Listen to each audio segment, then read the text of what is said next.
Token आसीथिबा चाषींको धान तुरंत किणिबा दाबी नहीं मुख्य जोगाण अधिकारी कार्यालय रे दाबीपत्र प्रदान।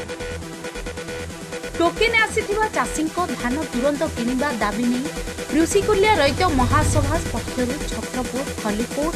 गंजाम और बेगुनियापड़ा ब्लॉक रो बहु चाषी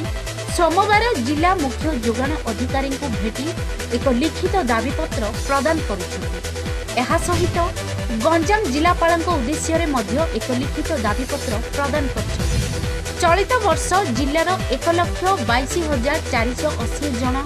चाषी धान किणिबा पई पंजीकरण करिथिबा बेले वर्तमान सुधा प्राय 25,000 चाषींकर धान किणा जाई नाही। सेथि मध्यरु 10,000 चाषींको टोकेन अवधि मध्य शेष हेबाकु बसिलानी। आसंता 17 तारिख रे बळका थिबा चाषी मानक टोकेन अवधि शेष होइछि। चाषी माने दीर्घ 3 मास धरी अमल करिथिबा धान बिक्री न करि पारि बहु असुविधार सम्मुखीन हेउछन्ति बोली एही दाबीपत्र रे सेमाने दर्शाइछन्ति। सेहिपरि धान बिक्री करिथिबा प्राय 5,000 रु अधिक चाषी एपर्यंत सेमानक टंका पाइ नाहांति। शह शह चाषी तांको धान निजे गाड़ी भड़ा करी केतेक मिल रे 2 मास हेला देइछन्ति, हेले तांकर टोकेन अवधि सरी जाइथिबा कही तांको धान टंका न देई हैरान करा जाउथिबा सेमाने एही दाबीपत्र रे दर्शाइछन्ति।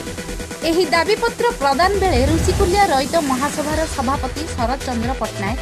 संपादक सीमांचल नाहकंक समेत चाषी केदार प्रधान, विद्याधर प्रधान, जयंती पल्लई, राजेंद्र महांती, सुरेश साहू, दिलीप कुमार साहू, कामेश्वर साहू और सुरेंद्र साहू समेत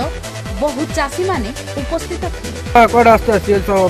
आम आसलु आम धान कहीं गलानी बोली तुलिया पल्ली आम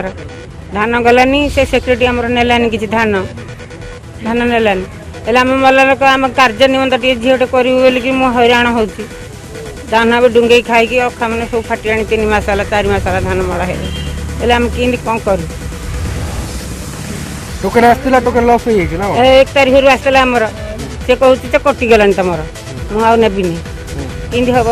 आगुरी क्या जन विषय आगुरी जानू से सेक्रेटरी तो नौ सब सेक्रेटरी साधारण नौला आम मतलब खाता करूँ पाखे से नेलानी कि कौन करूँ आज्ञा आम कि चलू कहना। मो ना सुरेंद्र साहू मु हुमा पंचायत रू आसी आम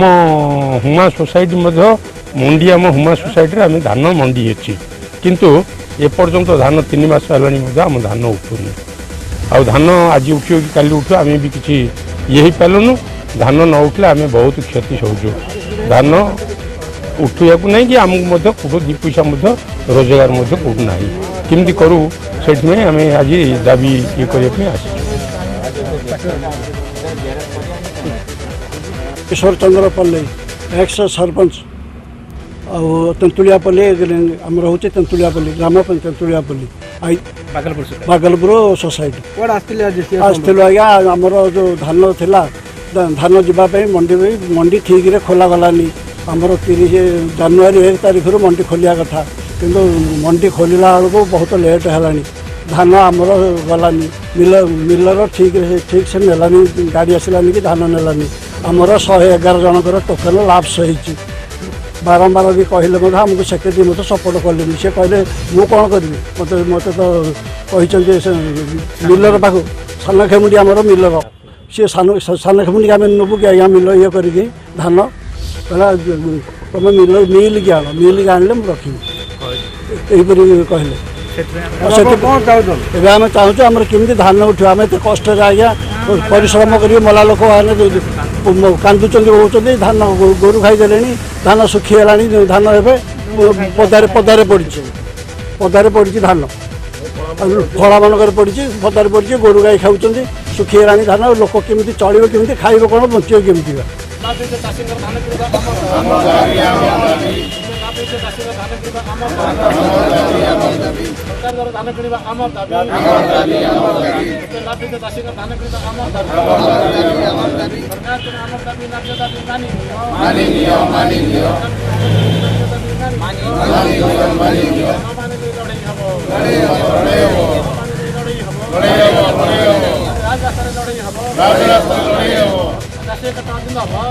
ଛତ୍ରପୁରରୁ ସ୍ୱତନ୍ତ୍ର ପ୍ରତିନିଧି ଜିତେନ୍ଦ୍ର ନାୟକଙ୍କ ରିପୋର୍ଟ ଗଞ୍ଜାମ।